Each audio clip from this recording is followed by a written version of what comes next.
শুক্রবার বিধানসভায় পাশ হলো the West Bengal panchayat amendment bill 2014।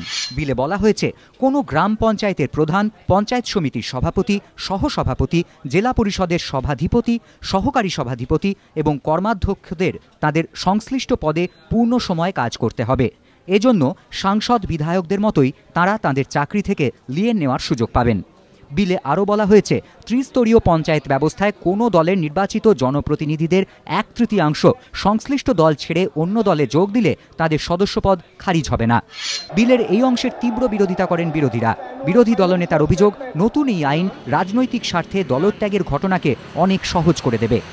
এখন যেটা সরকার অবৈধভাবে করছে, অর্থাৎ চাপ দিয়ে, টাকা পয়সা দিয়ে, ভয় দেখিয়ে, সন্ত্রাস তৈরি করে, পুলিশ লাগিয়ে, প্রশাসন লাগিয়ে দলত্যাগ করানো, সেটাকে একটা বৈধ রূপ দেওয়া হলো। সেই জন্য আমরা সেটা বিরোধিতা করেছি। কংগ্রেস নেতা মানস ভূঁইয়ার অভিযোগ, এর জেরে বিপন্ন হবে সংসদীয় গণতন্ত্র।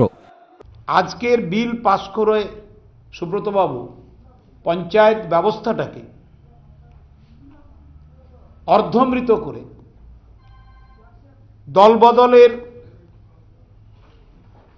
যে রাজনীতি এবং শাসক দলের প্রশাসনিক এবং রাজনৈতিক চাপ, তাকে আরও জোরালো করে ত্বরান্বিত করে দিলেন। বিলের সমালোচনা করতে গিয়ে ঘোড়া কেনা বেচার প্রসঙ্গ তোলেন বিরোধীরা। তাকে কটাক্ষ করে সুব্রত মুখোপাধ্যায় বলেন, কারো ঘোড়া যদি লাগাম ছেড়ে বেরিয়ে যাওয়ার জন্য চেষ্টা করে, কোন আইন বলে তাকে রোখা যাবে? দলত্যাগ নিয়ে বিরোধীরা সরব হলেও পঞ্চায়েত ব্যবস্থায় নির্বাচিত জনপ্রতিনিধিদের চাকরি থেকে ছুটি নিয়ে পূর্ণ সময় মানুষের কাজ করার যে সংস্থান বিলে রাখা হয়েছে, তাকে সমর্থন করেন সবাই। এ ব্যাপারে পঞ্চায়েত মন্ত্রী বলেন, ত্রিস্তরীয় পঞ্চায়েতের 14টি পদে এই ব্যবস্থা রাখা হয়েছে।